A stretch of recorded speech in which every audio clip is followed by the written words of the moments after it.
அதனால் தோழர்களே, வரப்போகிற தேர்தலில் நம்ம யாருன்னு காட்டணும், நம்ம பலம் என்னன்னு காட்டணும்.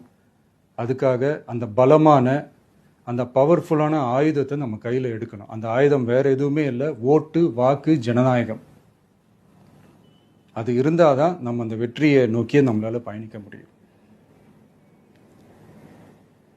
தமிழ்நாடே அந்த வாக்குச்சாவடி முன்னாடி திரண்டு நிற்கணும். அதை பார்த்துட்டு தமிழ்நாடே தமிழக வெற்றி கழகமா, இல்லை தமிழக வெற்றி கழகம் தான் தமிழ்நாடா அப்படின்ற மாதிரி இருக்கணும். வீடுன்னு ஒன்று இருந்தால் தான் ஓடு மாற்ற முடியும்னு அறிஞர் அண்ணா அவர்கள் சொல்லியிருக்கிறாங்க. அந்த மாதிரி ஓட்டுன்னு ஒன்று இருந்தால் தான் இந்த நாட்டையே காப்பாற்ற முடியும். ஸோ அதனால் மைடியர் டிவிகே தோழர்களே, மைடியர் ஜென்சி படை பலமே, உஷாராக இருங்க, கான்ஃபிடென்ட்டாக இருங்க. நல்லதே நடக்கும். வெற்றி நிச்சயம்.